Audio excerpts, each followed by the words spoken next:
todos, sejam todos bem-vindos ao nosso webinar. Vocês estão me ouvindo? Todos me ouvem com perfeição? Estamos te Estou ouvindo, vendo, Ouvindo, professor. estão ouvindo, né? Pronto. Esses testes a gente tem que fazer porque, às vezes, né, com essas redes sociais, a gente, com o Zoom principalmente, a gente termina falando e fica no mudo. Vejam, hoje a gente está com dois convidados de peso aqui no nosso webinar, onde a gente vai falar sobre os problemas dos secretários estaduais ou municipais de habitação. E a gente sabe que ser secretário nunca é uma situação muito fácil, né? Quem está na linha de frente encontra diversas dificuldades na prática, né? Quando está fazendo a regularização fundiária, quer seja através de como é que eu vou licitar, quer seja encontrando os problemas práticos na frente, como, por exemplo, o direito real de laje, que é um direito garantido pela legislação, mas que tem um contraponto importante que é a questão da estabilidade das construções, né? E como a gente tem visto na prática, nem sempre as soluções para a regularização fundiária vai ser aquela solução linear, né? Por vezes a gente vai encontrar alguns loteamentos que vão ser resolvidos por legitimação fundiária, outros por legitimação de posse, outros por um intermédio entre as duas situações. E é exatamente por conta disso que a gente trouxe duas pessoas experientes, né, no assunto, tá? Eu não sei se o Dr. Andersen já entrou, eu penso que não ainda, né?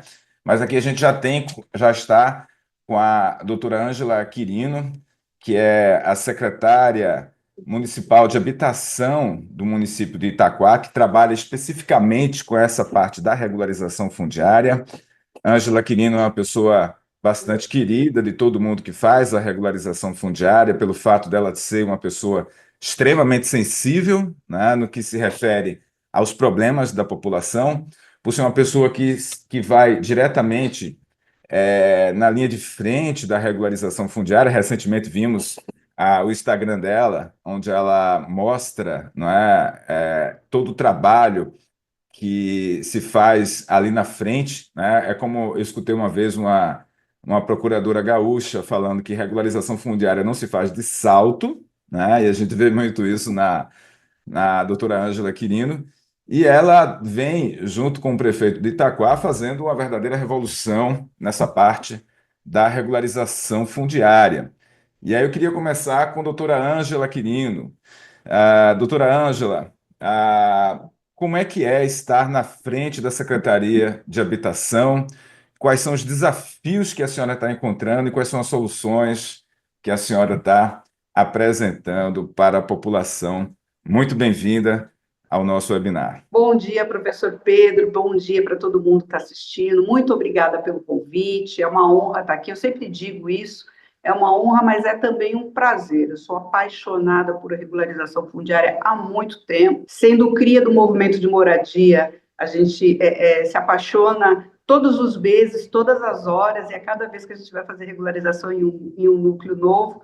Então, eu fico muito feliz de estar aqui conversando com vocês.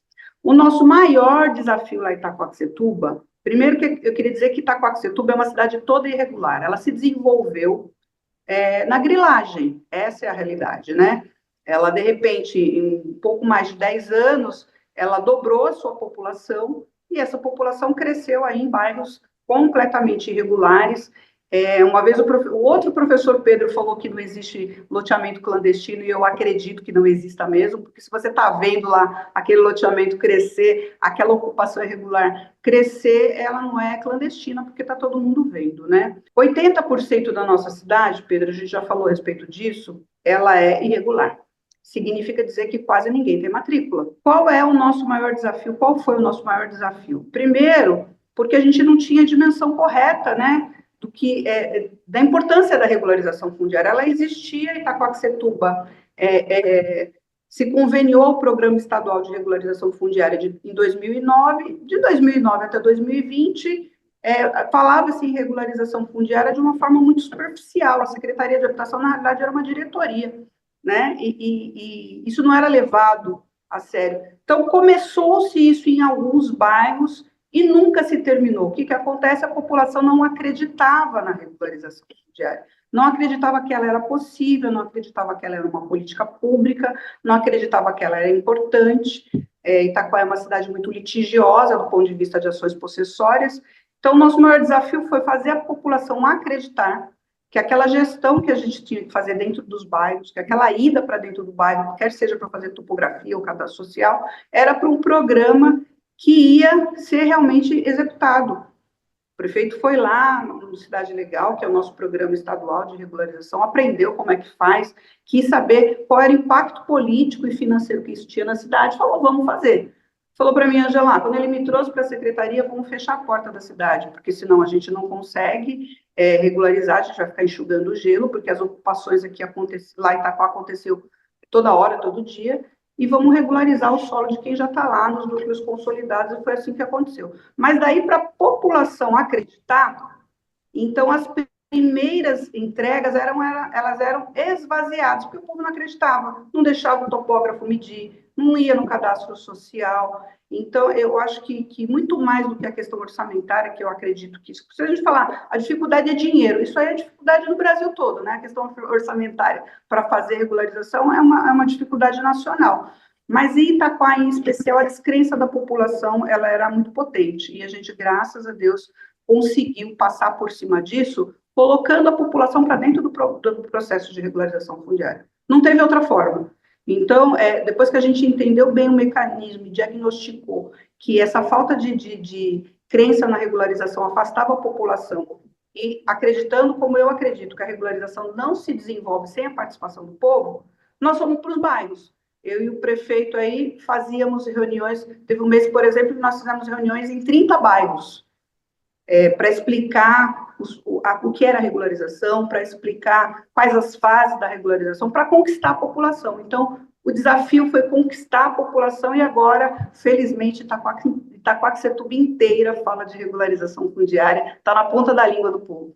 Hoje ele sabe que a regularização fundiária é uma realidade, né? Aqui em Sergipe, eu tive um problema no passado em que a gente foi fazer um programa de regularização fundiária. Na verdade, a gente começou com um programa de desfavelamento, né, de uma comunidade que vivia numa condição muito ruim, né? E a gente foi para essa comunidade, explicou, e mesmo assim, boa parte da comunidade no começo, mais ou menos uns 50%, não acreditava no Estado. Porque eu penso que quando a gente começa com o processo de desfavelização para depois dar as casas e depois dar a regularização fundiária, a primeira impressão que a população tem é: eles estão querendo meu cadastro, é para me expulsar, né? Então, para vocês terem uma ideia, a gente aqui teve diversas reuniões com a comunidade. Foi para quem é de Sergipe, na região do Porto Dantas.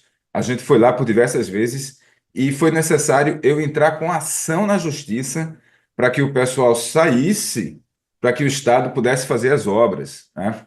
Eu me lembro bem dessa ação que a juíza, no começo, né, ela negou a liminar, né, que a gente, na verdade, era um terreno da União, que a gente estava pegando, que era o terreno, porque normalmente quando acontece isso, você tem ocupações em terrenos aqui na região praiana, regiões de manguezais, né, e a gente teve que entrar com ação de emissão na posse para poder aquele pessoal sair, né? E a juíza perguntou a eles, né, por que que vocês não querem sair? Eles estavam ainda desconfiados da ação do Estado, no sentido de que o Estado estava querendo tirar eles e não ia colocar eles em canto nenhum, que aquilo ali era uma mentira, né? E a gente disse, não, a gente vai dar aluguel social para vocês e a gente vai dar uma casa nova de alvenaria, com esgotamento sanitário, com tudo pronto.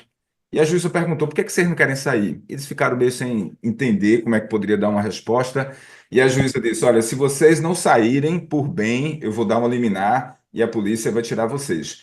Todo mundo praticamente já tinha saído, restaram apenas umas 10, 12 famílias que ainda teimavam em ficar com medo, né, do processo que a gente estava fazendo. Por quê? Porque exatamente como a senhora mencionou, eles estavam com medo, né, do processo de regularização.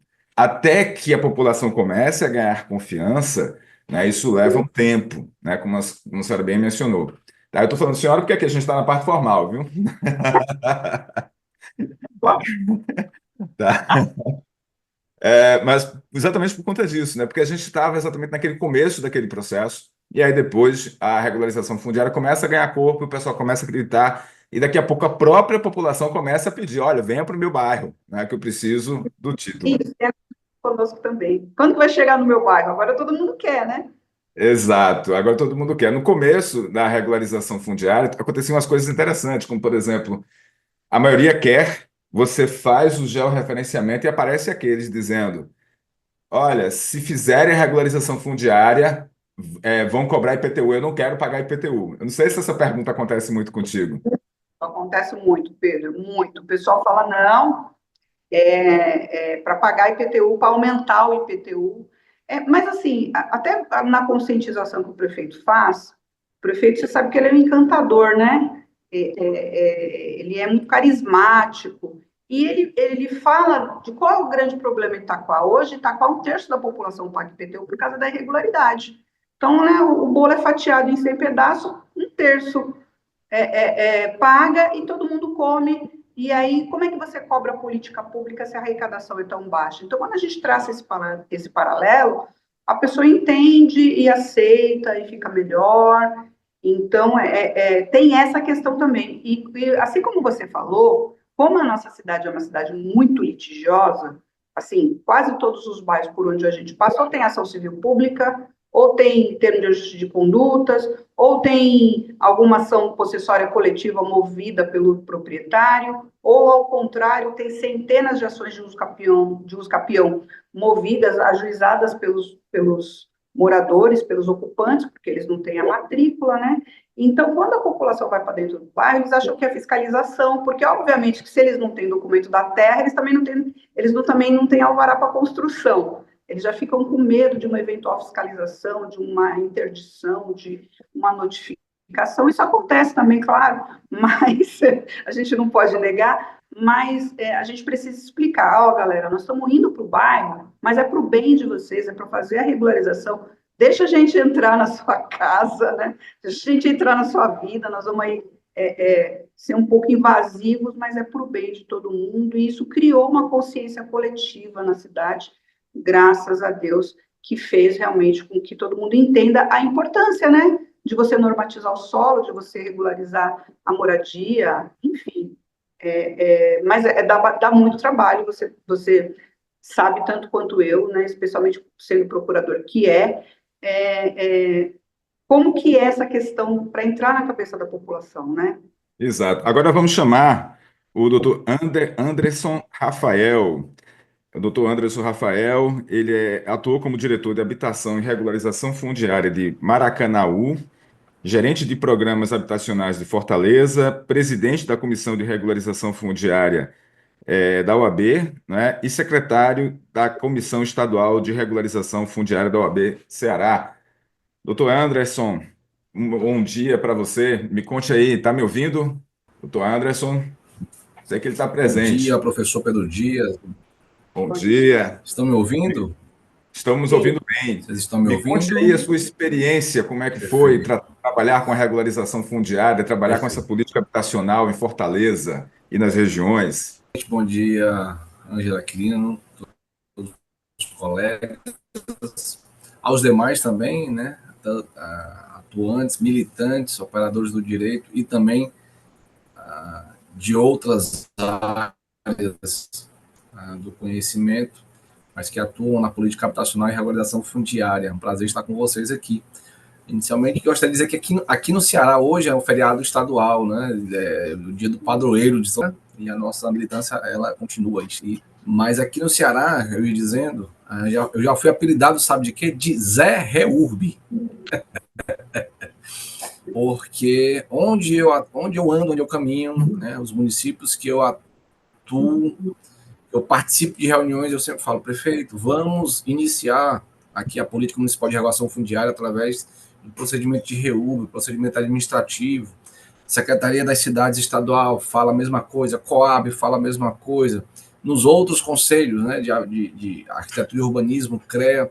Então, a minha função hoje tem sido de disseminar a informação, o conhecimento e a existência desse procedimento que ainda é novo, apesar de já ter quase 8 anos da sua publicação, da sua criação, mas sim, ainda é novo, né, e é desafiador. Outro dia, numa roda de conversa, eu acabei escutando de um colega dizendo, rapaz, é igual a quando quando se introduziu a municipalização dos transportes, dos transportes dos municípios.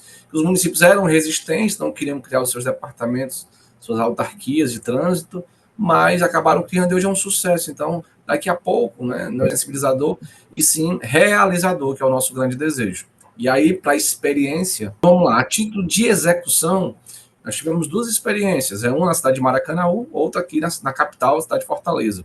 Em Maracanã, nós introduzimos a REUB, inclusive através de legislação municipal, criamos o programa municipal A Casa é Minha, normatizando os procedimentos de regulação fundiária, e tivemos sucessos em 2 núcleos, um com 210 lotes e outro meramente titulatório com 80 unidades habitacionais. Né? O de 80 unidades habitacionais nós já conseguimos fazer, era uma REUB simples, porque era titulatória, as matrículas já existiam, a desconformidade se tratava apenas da questão do título, né, que estava em nome do município, o registro foi aberto, fazia parte do PAC, de uma ação de urbanização do Ministério da Cidade, e uma das exigências, aí no termo de referência, era a titulação em favor das famílias.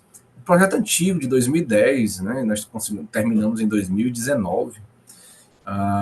E aí, esse foi em Maracanaú, e em Fortaleza tive a experiência, a honrosa experiência, de gerenciar um programa REURBFOR. REURBFOR foi criado aí a várias mãos, né? O professor Pedro Rocha, colega também advogado, Filomeno, na época era secretário executivo da Habitafor, outros colegas também da SEU, outros arquitetos também, é importante dizer, assistentes sociais, participaram da elaboração do programa REURBFOR, que ele foi criado para atender a política habitacional de regulação fundiária, com a meta bem ousada, né, regularizar e titularizar 40 mil unidades, lotes, né, urbanizados aqui na cidade de Fortaleza.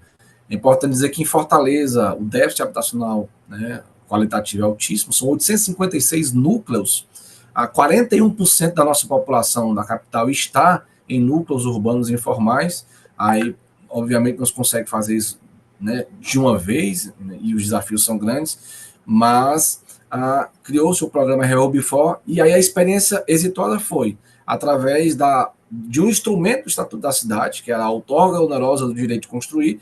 Os recursos da outorga foram para o Fundo Municipal de Desenvolvimento Urbano, e a destinação desses recursos, parte deles foi para o programa REURBFOR. Então foram 17 milhões de reais investidos na implantação do programa. Hoje ele está em 115 núcleos urbanos informais. Desses 115, 8 já concluíram e já tiveram seus devidos registros, mas é sempre desafiador, né? É sempre cada território, cada comunidade, cada população. Eu estava ouvindo vocês aí, aqui até ano passado, tinha-se também a taxa do lixo. E aí, além do IPTU, vão cobrar nosso IPTU e ainda vão cobrar a taxa do lixo, sendo que a lei já assegurava a isenção. Aqui no município de Fortaleza, para os núcleos urbanos informais, é assegurada a isenção do IPTU. Então, o imóvel, né, entra dentro do tecido urbano informal, é regularizado, o título com a outorga do direito real de propriedade, e além disso, né, tem a isenção. Acho que essas são as palavras iniciais em relação à nossa experiência aqui em Fortaleza. Que maravilha, doutor Anderson. Muito bom mesmo a sua explanação. Acho que traz várias ideias, né? Sobretudo para aqueles municípios que estão começando um processo de regularização fundiária de repente, pegar a legislação de vocês para ter uma ideia, né, daquilo que realmente pode colocar como fontes de financiamento da regularização fundiária, né? Eu acho que isso é importante porque, de fato, envolve recursos, mas o que a gente sempre fala nas nossas aulas é que se REURB envolve um custo razoável, se você for construir conjuntos habitacionais para aquela população, o custo vai ser muito, muito, muito, muito, muito mais alto, né? Incomparavelmente mais alto. Então, a regularização fundiária ela termina sendo uma medida mais econômica, né, para a gente resolver o problema daquela população, sem contar que a maioria do povo que está ali, né, e aí sim, então retornando, eu queria saber de vocês qual que foi assim o maior desafio no que se refere à regularização fundiária, porque todo gestor ele tem uma ideia. Eu quero fazer 10 mil títulos, eu quero fazer 20 mil, quero fazer 30 mil, eu quero fazer 40 mil, como foi o caso de Fortaleza. E a gente sabe que, na prática, isso envolve uma organização muito forte anteriormente, um planejamento muito bom, né?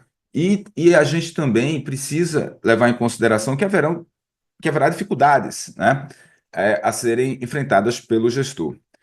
Olhando de trás para frente, aí eu já vou fazer a primeira pergunta à doutora Ângela. O que você faria hoje para melhorar aqueles processos de regularização fundiária que foram feitos antes? Ou seja, que tipo de ações eu teria que fazer para acelerar o processo de regularização fundiária? O fone estava montado. Olha que interessante, Pedro. Partindo do que o Anderson falou, veja só, eu vou chamar o Anderson de Rafael, que eu acho mais fácil, é o nome do meu filho, então é melhor. Nós temos na cidade, como eu te falei, 80% irregular, 220, quase 230 núcleos indicados, nós estamos passando por uma reformulação de perímetro, isso vai aumentar, trabalhando simultaneamente em 44 bairros, com um orçamento de fora, porque a gente tem um convênio com a Sabesp aqui no nosso estado.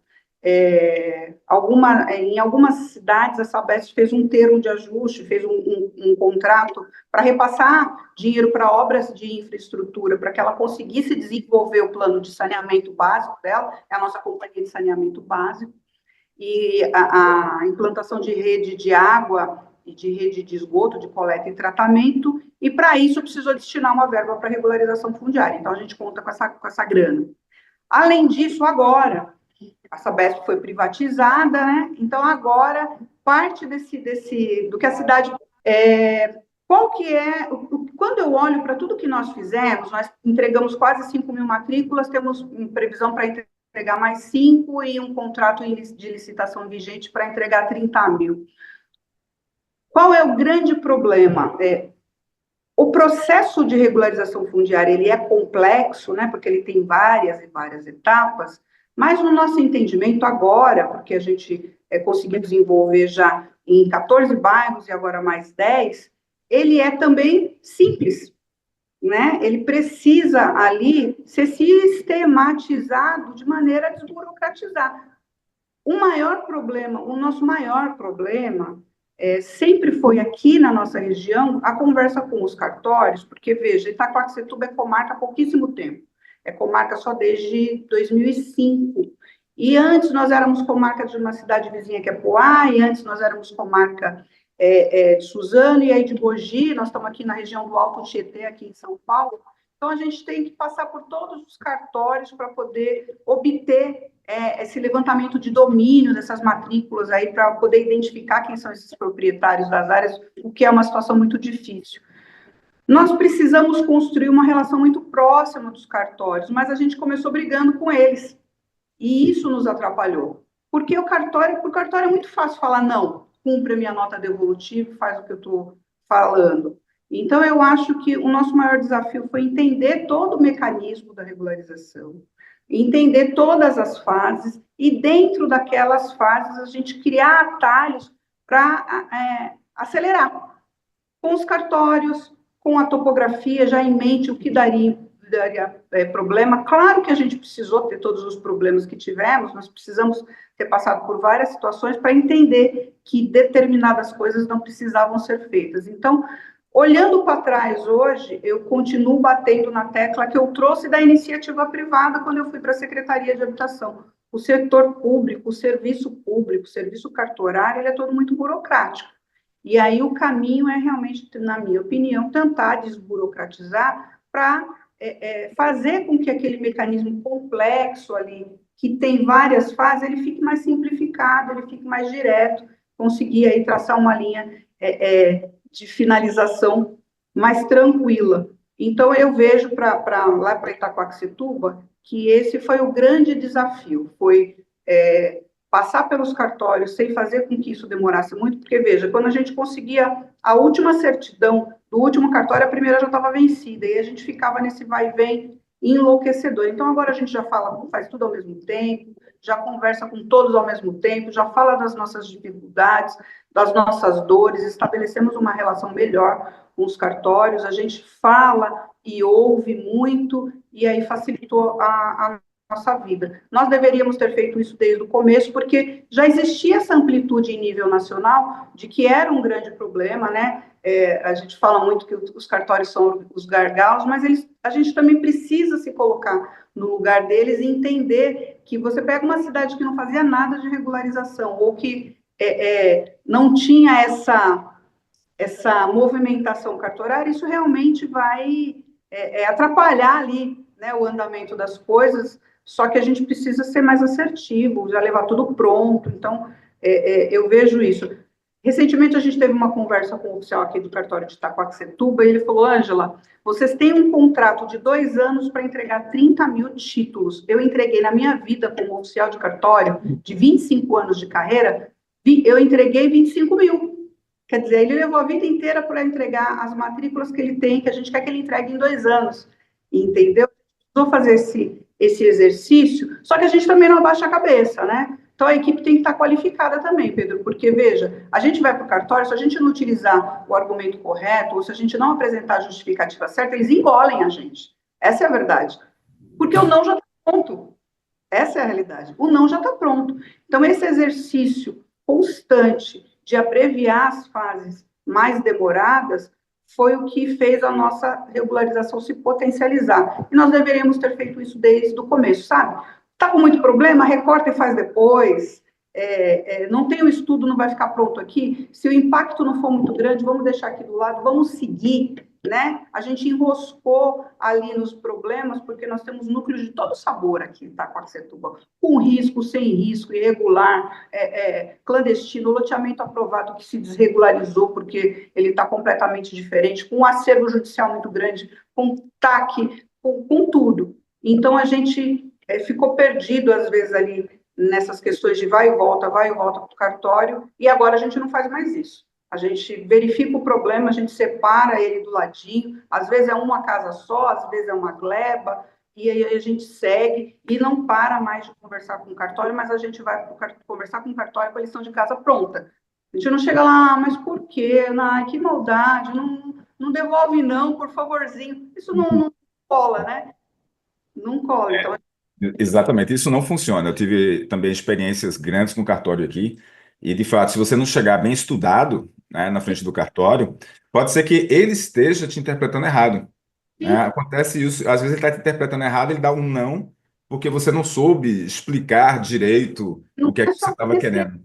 o 465, não. A gente tem que conhecer as regras da corregedoria, a gente tem que conhecer ali como é que funciona. Nós temos aqui em Itaquá, por exemplo, 2 escreventes, e cada um pensa de uma forma diferente. Então, a gente já, quando cai para um, a gente fala, esse aqui vai pedir isso, isso e isso. Quando, a gente também tem que entender, como no fórum, para quem advoga, para nós que somos da área jurídica, né? A gente, depois de um determinado tempo de carreira, a gente já conhece a cabeça do juiz, a cabeça do promotor, né? Quando cai para aquele procurador, para aquele juiz, a gente já sabe como ele pensa. Então, eu acho que essa sensibilidade não é só com a população, é com as pessoas que fazem parte do processo. A gente tem que saber, está muito próximo disso, não é, sabe, fazer a portaria que instaura lá o processo de REURB e deixar ela caminhar, não. Eu acho que o gestor tem que se aproximar de quem faz a topografia, para dizer, para entender e para explicar, porque a regularização tem que ter a cara do gestor, a cara do município, a cara do executor, né? A gente tem que se aproximar da equipe técnica, está sempre perto, pegando tudo, ainda que não tenhamos o conhecimento técnico necessário,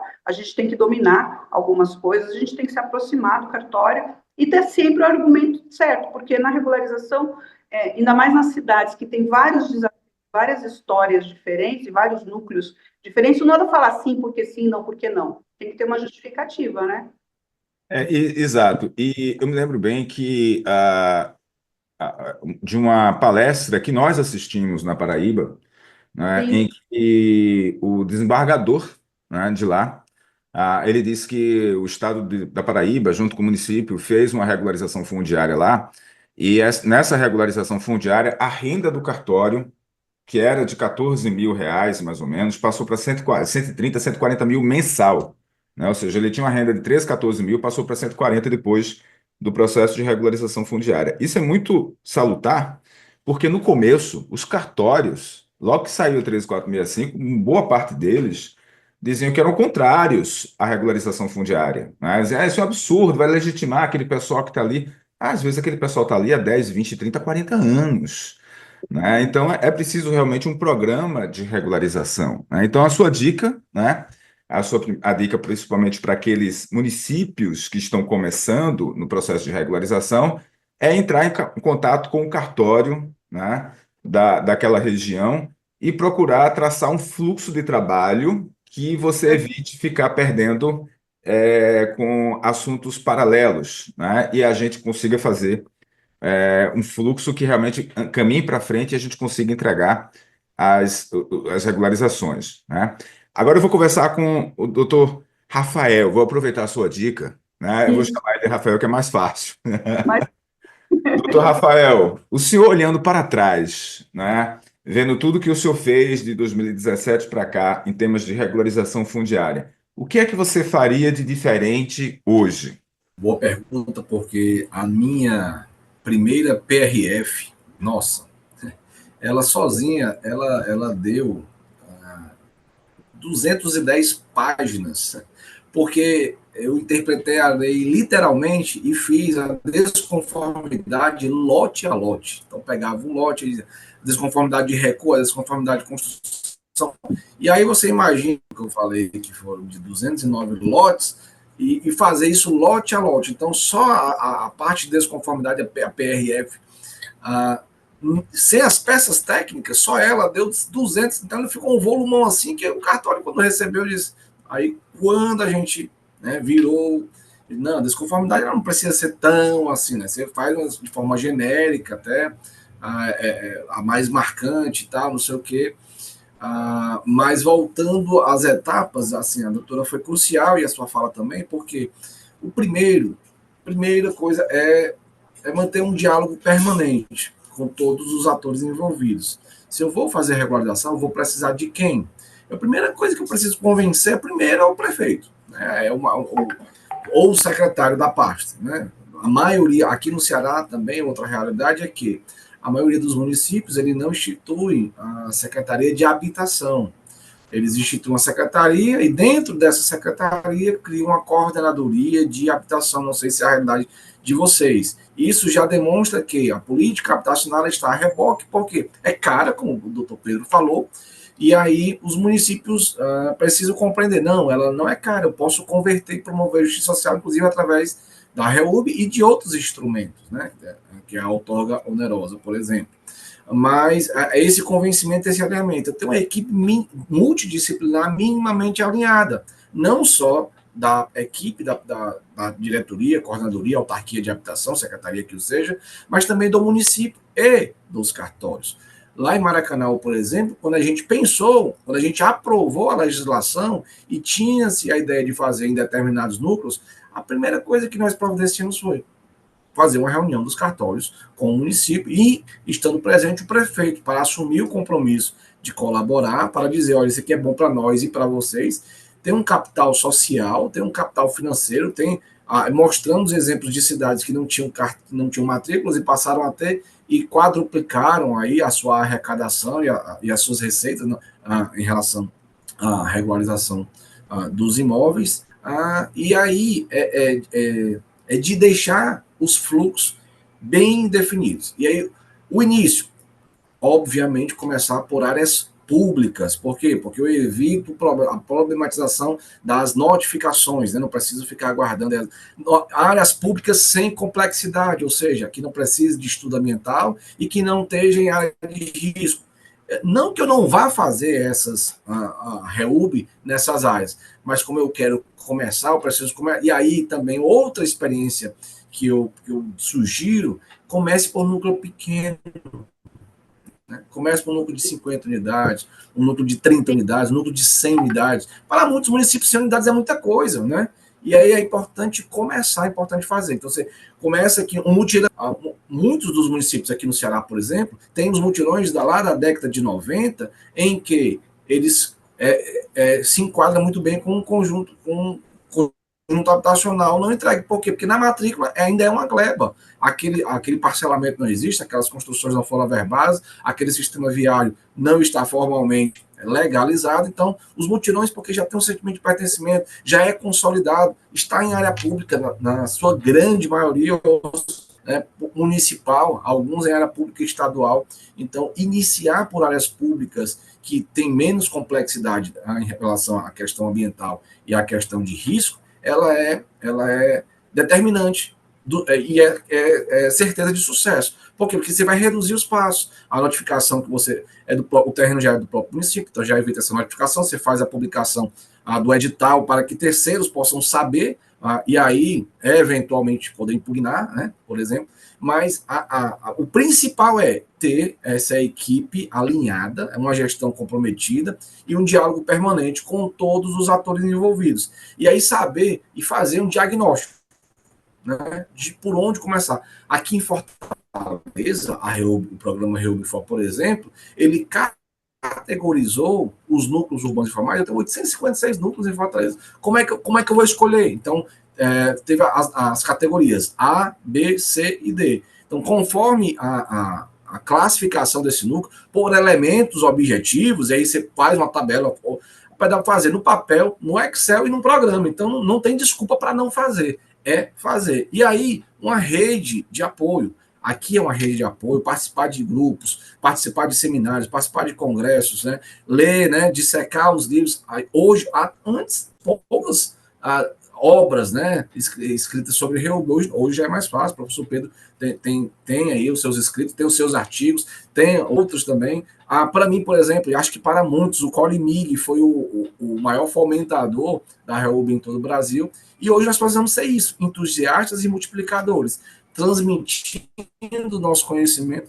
Sabe o que é que as pessoas diziam para mim, né? Aí os empreendedores, né? Rapaz, tu sabe muito de Rehoboth, então fala disso de graça, tu tem que cobrar. Eu disse, não, doutor. Eu preciso disseminar e fazer com que isso seja publicizado e ecoado e chegue a todos os municípios. E aí sim, todos os municípios sabendo, todos os gestores sabendo, vai gerar esse serviço para os prestadores de serviço. Eu não posso segurar a informação. Nós não estamos mais nessa era de que quem tem informação tem que segurar para ganhar. Não, precisamos publicizar e criar estratégias conjuntas para que a experiência lá da Rehoboth continuada de Itaquá seja implementada aqui com as nossas particularidades, né? Não vou prosseguir muito não para dar tempo que faz.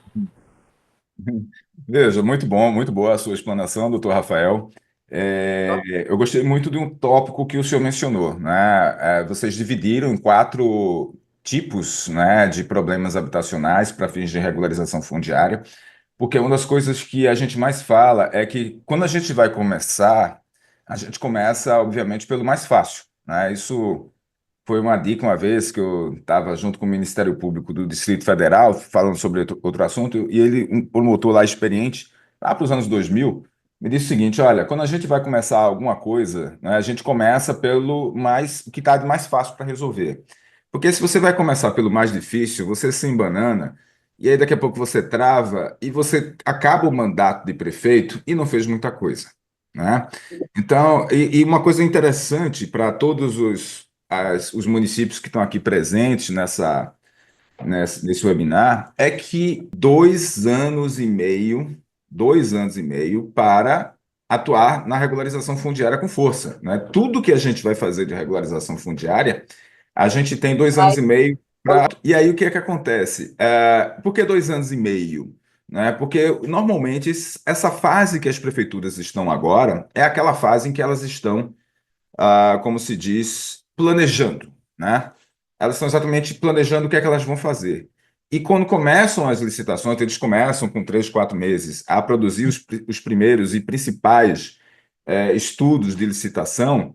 Eles vão ter, basicamente, do meio desse ano para lançar esses editais e vão até aquele período, né, da legislação eleitoral, né, que depois daquele período a gente já não pode iniciar, por exemplo, no ano da eleição, a gente não pode iniciar um novo programa de regularização fundiária, né, a gente já tem que ter um início de execução orçamentária no ano anterior. Então, por isso que eu digo que a gente tem que tomar muito cuidado com relação à regularização fundiária, porque o nosso tempo, apesar do pessoal dizer 4 anos de gestão, etc. e tal, na prática, para regularização, a gente vai ter apenas 2 anos e meio. E um outro ponto que o senhor mencionou, que foi muito interessante, é a questão do começo, né? Para aquelas prefeituras que estão começando. É interessante começar com pouco mesmo, né? Para quem está iniciando o processo de regularização, ainda vai fazer editais, etc. e tal, de repente você pode começar com 20, com 30, né? Usando equipe própria, treinada para a regularização fundiária. Se você estiver querendo dar um início mais rápido no seu processo de regularização, você pode, de repente, pegar a Lei 14.133, que é da Lei de Licitação, e fazer uma adesão a uma ata de registro de preços, né? Pernambuco agora, por exemplo, fez uma grande, né, de 242 milhões de reais, né? De repente, vocês podem pensar em algo desse tipo. De repente, algum município vizinho também já tenha uma licitação, por exemplo, Itaquaquecetuba tem licitações já para a quantidade de lotes grande, né? Doutora Ângela mencionou aí que... Doutora Ângela, vocês estão com contratos... seus contratos foram como? Foram com ata de registro de preço ou técnica e preço? Como é que foi seus contratos de licitação? Os nossos contratos aqui de licitação foram de técnica e preço. Técnica e preço. Técnica e preço. A gente recebeu parte do recurso da Sabesp, o município fez a contraprestação, vai precisar de mais, já adianto, porque os programas de regularização fundiária em cidades muito irregulares, eles começam de um jeito e terminam de outro, porque a gente se surpreende diariamente, essa é a realidade, ainda que seja um núcleo congelado, a gente tem aqui, em Itaquá, a gente tem esse expediente de congelar o núcleo para que ele não, para que a gente não perca, né, a mão, mas não tem jeito, né? A gente faz ali inicialmente na análise de diagnóstico uma sobreposição, dá uma contadinha, mas quando a gente vai para dentro do bairro mesmo, que aí a gente acha ali tinha só 2 casas, quando a gente chega lá tem 4, 5, né? Mas a nossa licitação vigente hoje é técnica e preço, são 2 contratos com investimento da Sabesp e do município. Entendi. Doutor Rafael, como é que o município de Fortaleza, se o senhor tem essa informação, como é que ele estava fazendo as licitações? Fortaleza, né? E aí foi também estrategicamente pensado dentro da nota técnica. Olha, se eu colocar tudo numa licitação, eu corro o risco de uma só empresa vencer, e aí, se ela eventualmente não cumprir, eu comprometo todo o restante. Então, qual foi a estratégia adotada?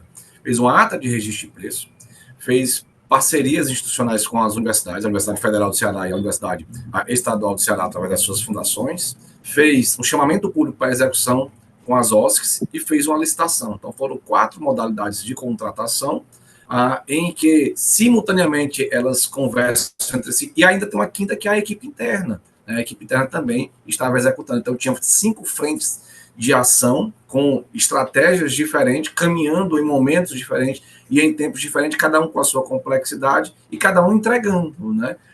No chamamento público, por exemplo, foi uma iniciativa, né, de chamar as organizações da sociedade civil que já estão no território, que já têm legitimidade para atuar, que já conseguem entrar mais facilmente dentro das moradias, que boa parte delas já são do próprio território em regularização, ou seja, dá mais legitimidade para dizer, olha, nós também estamos participando do processo ativamente de regularização e em breve estaremos entregando aqui os papéis da casa. Então, dentro dessas 5 estratégias, as universidades já entregaram matrícula, a equipe técnica já entregou matrícula e uma das licitações já está no cartório em fase de registro. Então, das estratégias adotadas, a gente observou que todas elas foram corretas, foram adequadas e foram suficientes para poder não comprometer o programa, porque eu atuo de forma diferente. E ainda temos de stand-by, aqui aí no Ceará, que ainda não começou, o RegMel, né, que hoje é o Periferia Viva, que, se Deus quiser, em breve se iniciará.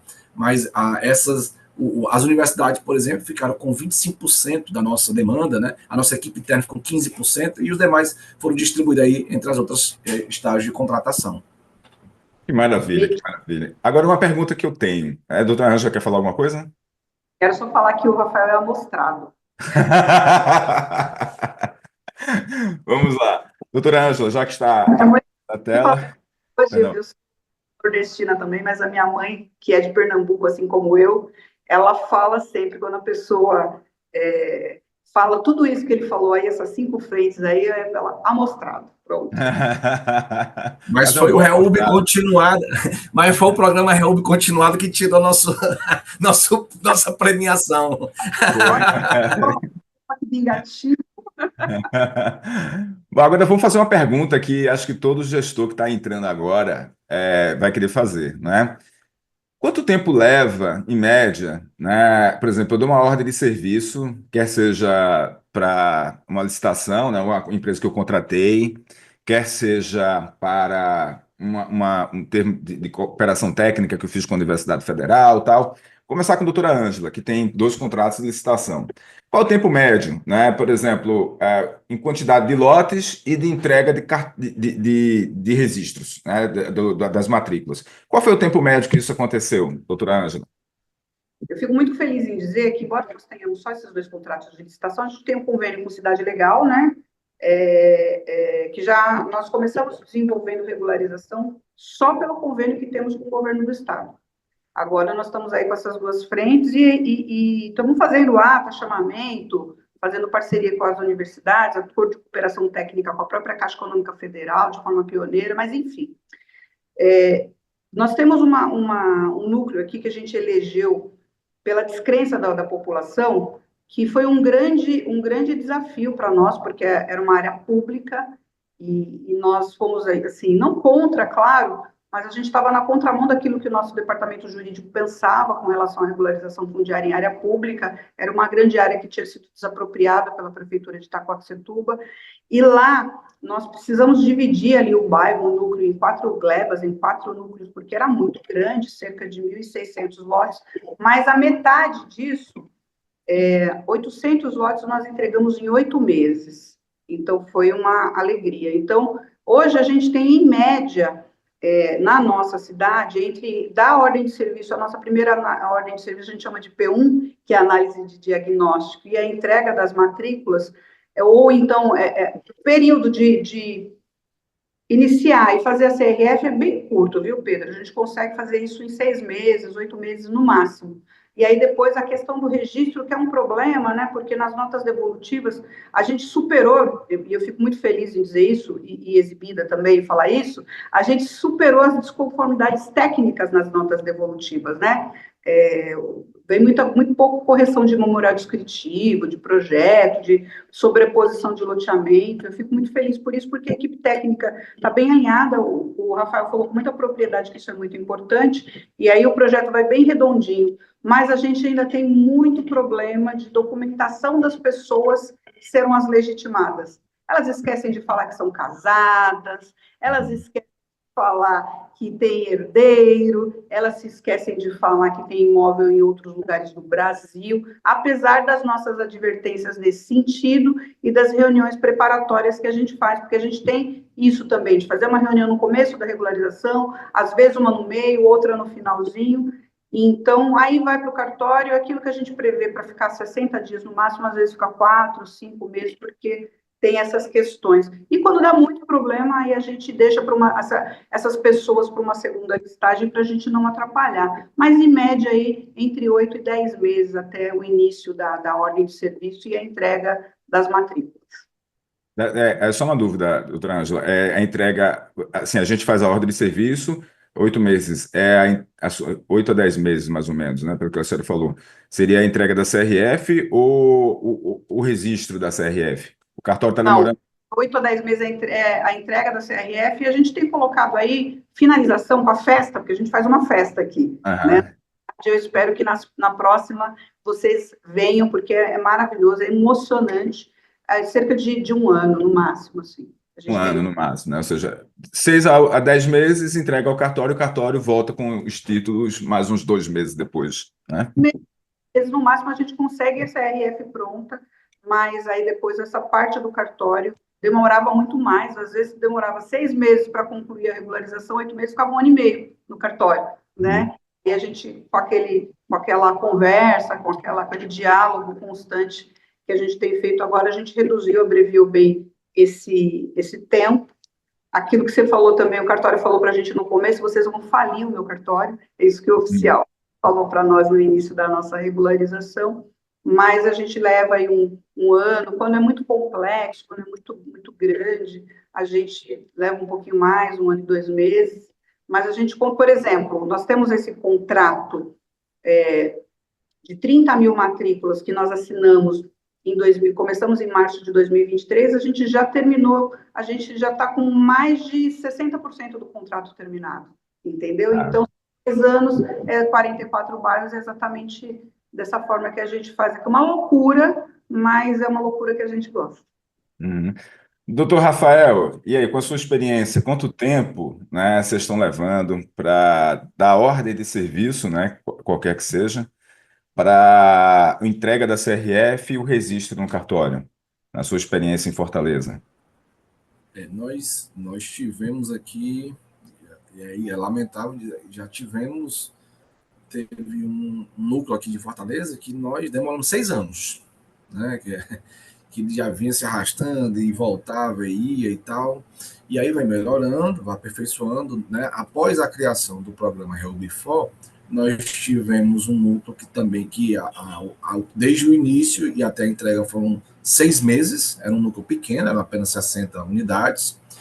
Esse foi feito pela Universidade Federal do Ceará, a coordenação do professor Alexandre Bertini e toda a sua equipe.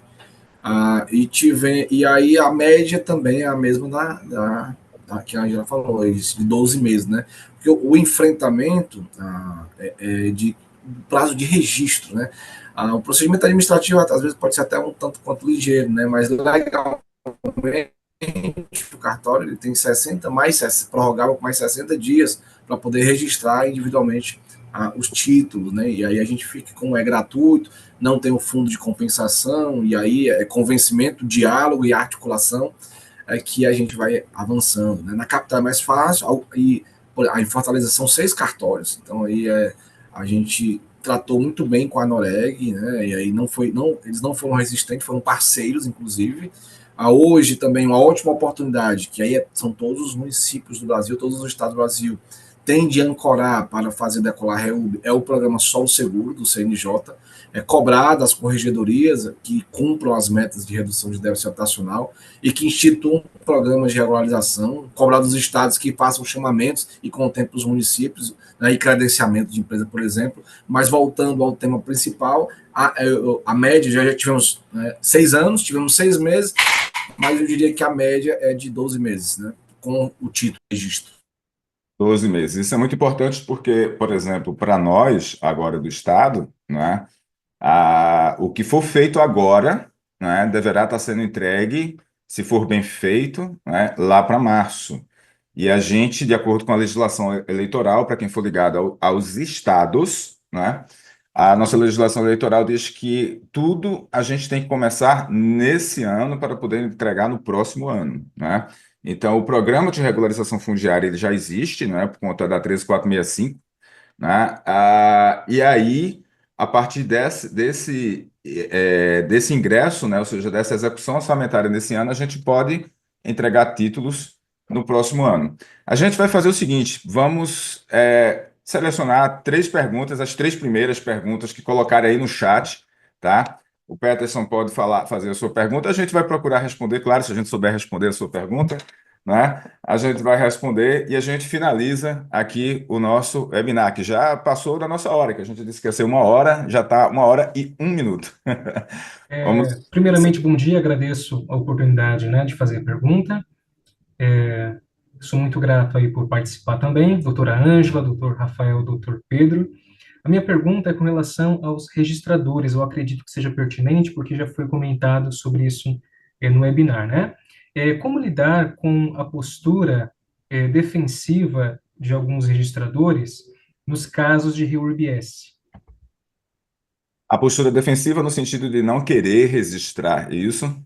Exatamente.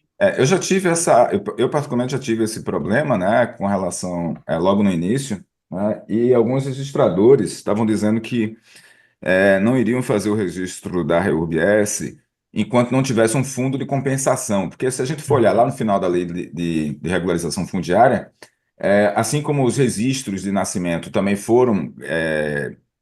são gratuitos, né, existe um fundo de compensação lá na frente, Alguns disseram, não, eu não vou conceder REURB-S, não vou registrar nada de REURB-S enquanto não sair esse fundo. O que eu mencionei para eles é que, na verdade, não é uma condição suspensiva, né, do ponto de vista do direito. Ou seja, eu só vou dar REURB-S quando houver o fundo. Não, tem que dar REURB-S, e aí eu aconselhei a ele, né, a deixar tudo dentro dos seus registros, dos seus arquivos, como manda a lei, e quando sair esse fundo, ele entra com alguma medida de compensação, né, em face da corregedoria, né, porque esse seria basicamente o trâmite comum. E se aqueles cartórios, né, estiverem se recusando a dar a REURB-S, aí nessa situação eles pode ser feita uma reclamação diretamente à corregedoria do Tribunal de Justiça, né? Se tiver alguma dúvida, pode fazer um processo de suscitação de dúvida perante o juiz, que é corregedor daquela região para assuntos cartorários, e se não der certo, pode-se ir diretamente para a corregedoria. É importante que as corregedorias dos tribunais de justiça já tenham os seus provimentos, né, prontos, com relação à regularização fundiária. Penso eu que boa parte tem esse provimento pronto já, só um outro tribunal que pode eventualmente não ter. E a gente estudar esse regimento, né, esse regulamento, perdão, do Tribunal de Justiça.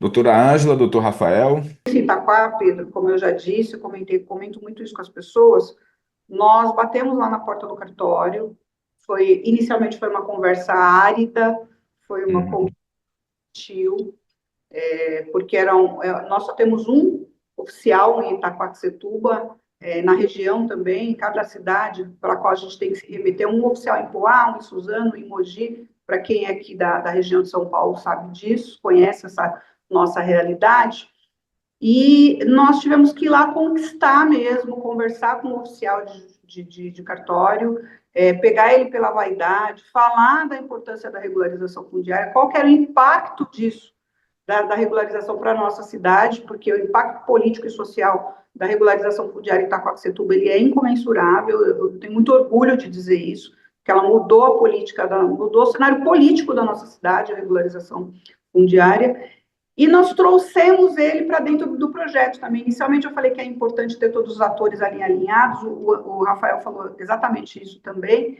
Nós trouxemos ele, então a gente leva ele para as entregas. Quando tem algum seminário na região, quando tem alguma apresentação, a gente faz um convite para que ele palestre a respeito.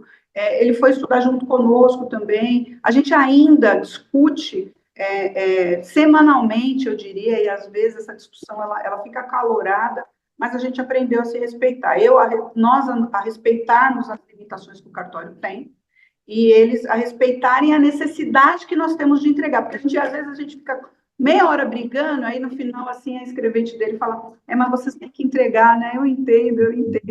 Então, o que funcionou para nós foi isso, foi realmente jogar a toalha e falar, por favor, pega na minha mão, porque você não está dizendo que não tem dinheiro, mas eu também não tenho, e eu preciso colocar aí nas prateleiras do teu cartório um acervo de matrículas que possam ser registradas da forma certa, que daqui para frente as averbações de compra e venda, elas aconteçam do jeito certo, para que você recolha isso no futuro, para que você receba esses encargos. Você não está recebendo agora porque ninguém tem documento. Então, foi por esse caminho aí que funcionou. Às vezes a gente se estressa, quando o negócio vai para lá e fica mais do que um mês, a gente bate na porta do cartório e começa a briga. É uma briga eterna, mas é uma briga agora com respeito. Eu entendo as limitações do cartório, o entendimento que eles têm, as divergências que eles têm, e eles entendem as nossas também. E é o que eu falei, a gente estudou corregedoria, a gente estudou o que precisava. O Márcio está falando que o Márcio lá, o secretário adjunto de Itaquá, falou que é o namoro, exatamente. A gente está agora casado com o cartório. Começou o namoro, ele não queria aceitar nosso pedido de namoro de jeito nenhum, e a gente insistiu. Agora nós estamos casados, mas a gente alimenta a nossa relação com o cartório toda semana, porque senão a gente acaba tendo problema e a gente não quer se divorciar, não pode, não dá, né? Eu ouso dizer que a gente tem, às vezes, uma relação tóxica, mas é importante demais. Então, para nós foi o que funcionou. Uhum. Doutor Rafael? é isso, né? É isso que foi dito. E aí eu acrescento, como eu diria que quem popularizou, né, a pandemia ela trouxe alguns bons ensinamentos, né? Por exemplo, esse webinar, ele é um fruto da pandemia. A pandemia nos ensinou que podemos nos reunir mesmo estando muito distantes, né? Aqui milhares de quilômetros de distância. Aqui está Sergipe, está Fortaleza, está Itaquá e tantos outros municípios que estão aqui. Então, esse momento é um ambiente perfeito, um momento perfeito. Para nós que operamos, lutamos, militamos e defendemos a REURB, inclusive oportunizar para os registradores, vai ter essa palestra, vai ter esse congresso, vai ter esse seminário, a registradora tal falou isso, a Michele Freire falou isso, o doutor Everson falou isso, a Ana Cristina Maia falou isso, né? Procurar, inclusive, dentro do campo dos registradores, para que eles se percebam e se vejam. Por quê? Porque a REURB, ela rasga ao princípio registral, né, que eles se apegam bastante. Ele é um procedimento eminentemente administrativo e a sua conclusão ela é levada a registro no cartório, entre as quais o cartório não tem a tal da responsabilidade objetiva, né? Qualquer complicações desse procedimento, desse registro, do que está escrito, do que está pedindo para ser registrado, competirá a quem o fez, a quem assinou, sobretudo o prefeito, numa incidência de uma ação civil pública, caso ele tenha feito alguma irregularidade. Mas os cartórios, ainda apegados aos seus princípios registrais, querem tratar a REURB com a lei de registro público, e ela não é bem assim, ela flexibiliza, ela desapega, como diz lá a Ana e a Michele, ela é inovadora, então é difícil, né? O cartório, imagina só, na lei de registro público, eu vou regularizar meu imóvel, tenho que fazer um documento particular de compra e venda, tenho que fazer a escritura pública, tenho que autenticar e reconhecer o firme das assinaturas, e numa REURB você registra um título real de propriedade, um papel que tem a qualificação tem 8 informações, né, e está lá assinado por um técnico e não tem um só documento. E aí o cartório, que loucura é essa, né? Então, é novidade, gente. Então, é compreender a nossa dificuldade em mudar na condição de ser humano, mas a única certeza que nós temos é a da mudança, e nós precisamos ter empatia, né? Defender aquilo que nós acreditamos, que temos convicção de que é o certo, respeitosamente nos debates acalorados, né? Saber avançar, saber recuar, mas sobretudo conquistar, né? Precisamos conquistar, né? Eu já participei de eventos em que os cartórios sempre são bombardeados. Não, mas nós precisamos compreender a dinâmica do cartório. O registrador, o tabelião, ele tem lá a sua responsabilidade, que eles, olha, como é que eu vou fazer isso e tal. E não estava bem definido. Hoje já está mais avançado, né? Então, é essa conquista. E aí, avisa, né? Eu sempre fiz, por isso que eu fui chamar de Zé REURB. Tudo que tinha de REURB eu mandava para o WhatsApp, um WhatsApp de grupo de trabalho com todos os servidores, né? Os escreventes e os tabeliões dos cartórios. Lá em Maracanã eram 2, aqui em Fortaleza são 6. E aí vai conseguir. E aí, sabe o que aconteceu? Aí, por exemplo, em Fortaleza, dos 6 cartórios, a gente atua mais no terceiro e no sexto ofício.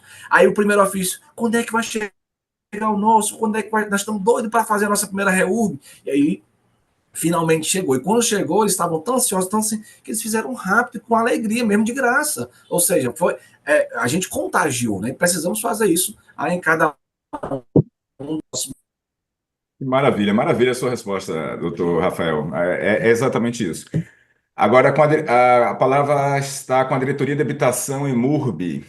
Fernanda, por favor, habilite o microfone deles. Eles querem fazer uma pergunta e, como as respostas foram longas, né, a gente encerra as perguntas nessa parte, que é para liberar o pessoal também para as suas atribuições. Doutor Pedro, enquanto o Oi, senhor quiser responder a pergunta do Ricardo, enquanto a diretoria de habitação da MURB digita ali para nós a pergunta deles. exato. Ele perguntou se os prazos, né, que a gente mencionou, né, na pergunta que eu tinha feito, se esses prazos seriam simultâneos, né? Ou seja, se a gente teria 8 núcleos, 8 meses para fazer a entrega da CRF a partir da entrega do serviço, né? Se esses prazos seriam simultâneos. Doutora Ângela, como é que foi sua experiência em verificar vários núcleos ao mesmo tempo? Como nós assinamos 2 contratos para fazer 44 bairros, a gente começou todos ao mesmo tempo. no meio do caminho, Pedro, o que os menores e os mais simples a gente entregou mais rápido. E o que acontece? Como a entrega dessas matrículas, a emissão dessas matrículas, às vezes elas ficam prontas em tempos diferentes, então a gente informa para aquela população que a matrícula já está conosco, mas para não entregar, olha, 150 de um bairro, 200 do outro, a gente reúne um número de matrículas para poder fazer uma entrega para 2.000 pessoas, para 1.000 pessoas, para fazer uma festa mais bonita. Mas nós começamos todos ao mesmo tempo, e a gente faz ao mesmo tempo e de forma simultânea com Cidade Legal também. Então, às vezes a gente tem lá no cartório, por isso que o cartório fica tão bravo, né? Porque às vezes eles têm que emitir num tempo recorde 1.000 matrículas, 800 matrículas, e dá muito trabalho, mas a gente faz de forma simultânea, assim. Tanto que nós fizemos, no decorrer do último ano, 2 entregas, e significou mais de 2.000 matrículas. Esse ano a gente vai fazer uma entrega no meio do ano antes do meio do ano, de 5.000 matrículas, mas não é um bairro com 5.000 terrenos, lotes, famílias. São vários bairros que a gente vai concentrar para entregar tudo de uma vez só, mas nós já temos alguns que já estão prontos, as matrículas já estão conosco, mas a gente quer fazer uma festa bonita, e aí a gente junta todo mundo.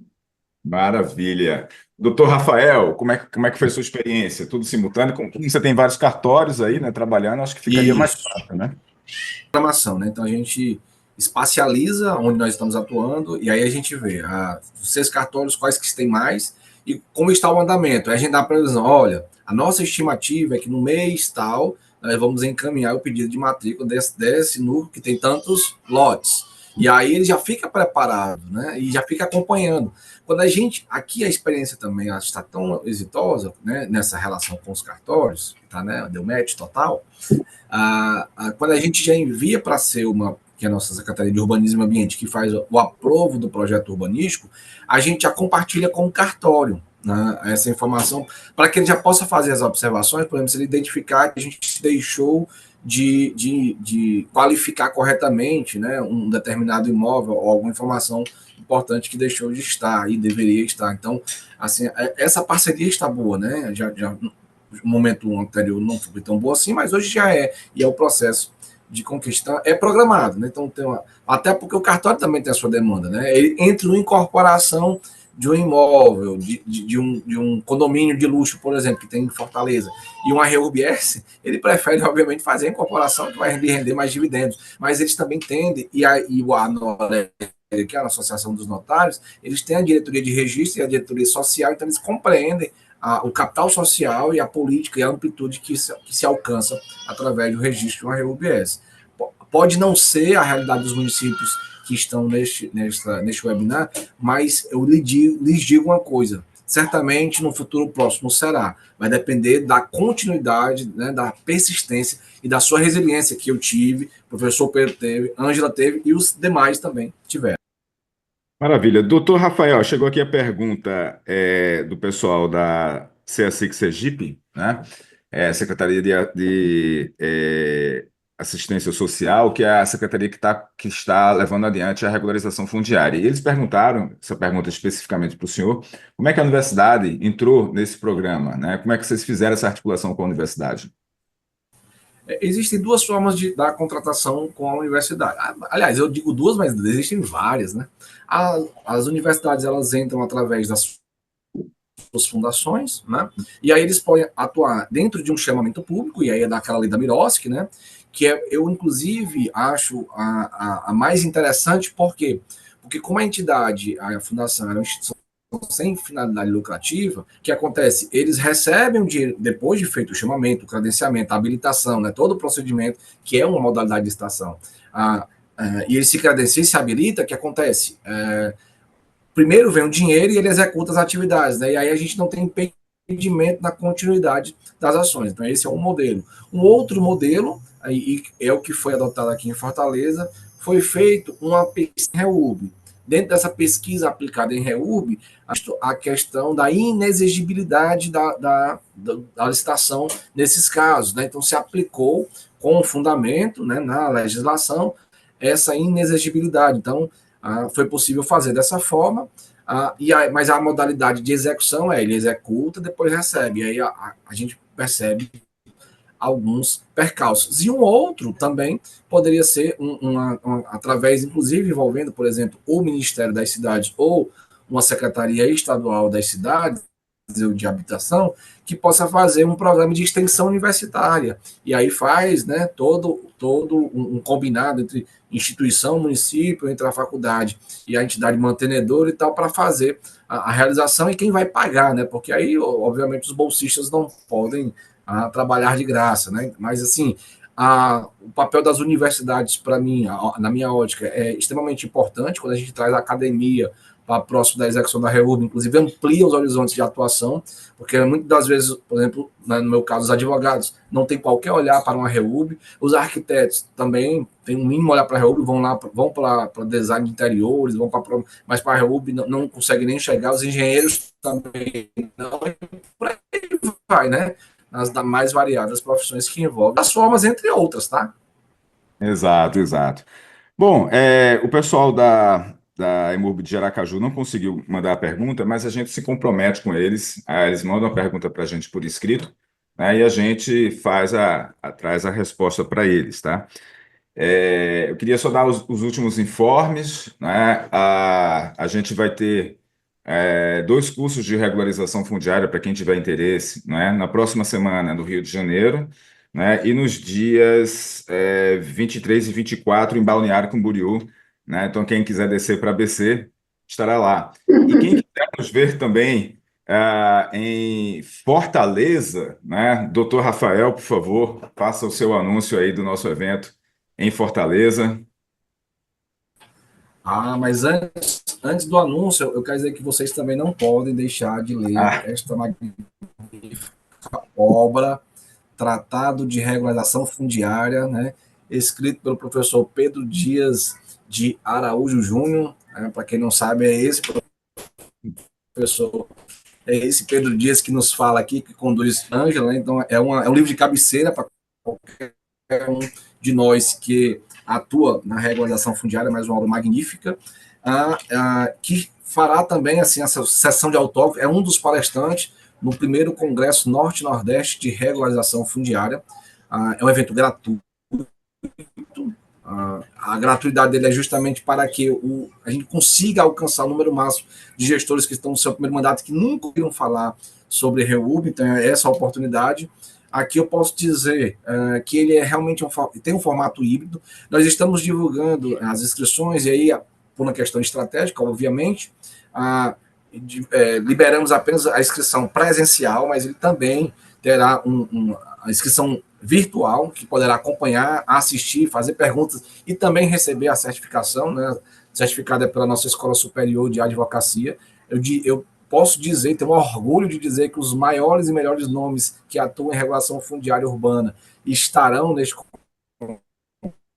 congresso, né? Professora Ângela também, Pedro Dias, Ana Cristina Maia, Filomeno, Márcio Sakai, Fabrício Balieiro, que mais, Jesus? A Roberta Rolim, registradora, né, um papel importante dos registradores, Natália Matos, Alexandre Bertini, Rafael Greca também, eu também estarei, e tantos outros. Então, assim, estaremos com um timaço para falar. O primeiro dia vai ser REURB, né, desde a sua instauração até a emissão da CRF. Segundo dia, apresentação de casos de sucesso.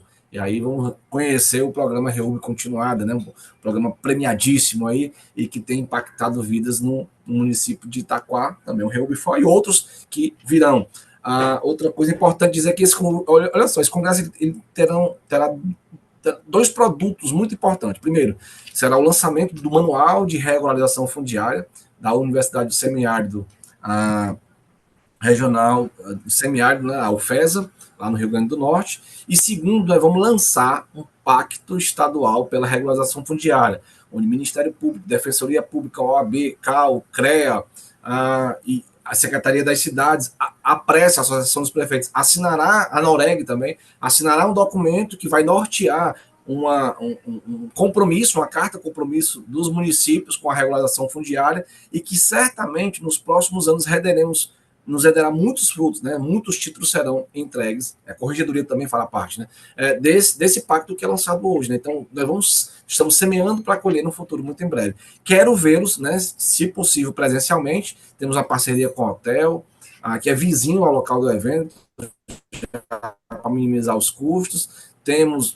Estamos preparando muita coisa, então, tanto virtualmente quanto presencialmente, será um prazer ter cada um de vocês participando. E aí, o professor Pedro Dias vai ficar responsável por mandar o link virtual, porque a gente não está divulgando amplamente, porque nós não queremos esvaziar o plenário físico, né? Então, virtualmente é quem realmente não vai poder vir para Fortaleza, e aí, mas vai.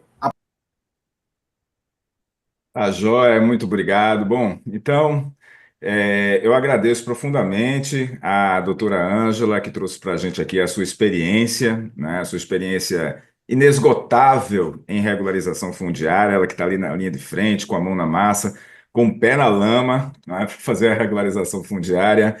Ao doutor Rafael, né, que é um entusiasta da regularização fundiária, também já exerceu diversos cargos super importantes. Obrigado aí por fazer propaganda do nosso livro, que tem como prefaciadora, né, a querida Ângela Quirino, né? E deixo a vocês as últimas palavras que vocês queiram falar sobre a regularização. Doutora Ângela, por favor. Eu queria dizer, gente, que muito mais do que ser apaixonante, a regularização fundiária é um instrumento potente, potente de extinção, de diminuição da desigualdade social. Eu digo sem medo de errar que a história da política habitacional de Itaquá mudou por conta da regularização fundiária, porque, como nós dissemos lá no comecinho, como o Pedro disse lá no começo, produção habitacional é muito cara. Nós tivemos uma história de sucesso, a vida das pessoas foi impactada, e mais do que isso. Tem um detalhe importante, o nosso prefeito, desde o início, ele sempre teve muito medo de assinar termo de compromisso para a implantação de infraestrutura essencial dos núcleos. E, então, ele promoveu, nos núcleos de regularização fundiária, grandes obras de infraestrutura, para que nós conseguíssemos fazer o registro daquele núcleo depois que a infra estivesse implantada. Então, não foi só a matrícula que a gente entregou para o povo, não foi só aquela folhinha. A gente entregou também infraestrutura, urbanização, respeito, dignidade e carinho, né? Porque a gente criou ali uma grande família da REURB na cidade, entre os vereadores, entre os outros secretários, para que a gente não precisasse ficar brigando com a Secretaria de Meio Ambiente, para que a gente não precisasse ficar brigando com a Secretaria de Planejamento, que normatiza o solo de Itaquaquecetuba, mas o mais importante, regularização fundiária está diretamente ligada à questão social. Se a gente não desenvolver a situação social, a gente não consegue esse combate à desigualdade social, ao desenvolvimento econômico. E eu entendo que a regularização fundiária é um dos instrumentos mais potentes para que isso aconteça, porque a questão habitacional é a porta de entrada para todos os outros direitos sociais. Esse é o entendimento que eu tenho, já puxando a sardinha para o meu lado.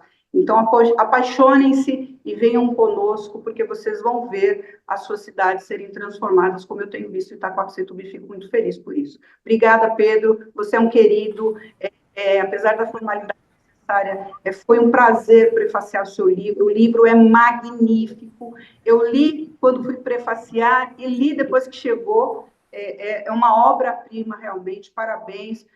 Doutor Rafael, é uma honra tê-lo aí no meu rol de amizade. A REURB que você promove no Norte e no Nordeste, ela é fantástica, você é um entusiasta, mas você é emocionado como eu, apaixonado, a gente briga mesmo, a gente briga com a equipe, briga com o Ministério Público, com o Poder Judiciário, a gente briga com o governo do Estado, e é assim que tem que ser. Essa política pública que entrega a matrícula de forma individual na mão de uma pessoa, não tem o que pague quando a gente faz isso, não é, doutor? Quando a gente olha para aquele morador pegando a matrícula, chorando, depois de 50 anos, sem ter certeza que a casa dele seria dele mesmo, para nós é uma alegria inestimável. Então, muito obrigada por estar participando com vocês, é uma honra, espero que a gente se veja em breve aí em Fortaleza, porque vai ser uma delícia estar com vocês, tá? Maravilha, muito obrigado, doutora Ângela. Doutor Rafael, suas últimas palavras. Assim, a gente sempre marca para 1 hora, mas falar de REURB, a gente passa noites e noites conversando, vai noite afora, né? Então, assim, nós queremos contagiá-los, queremos empolgá-los.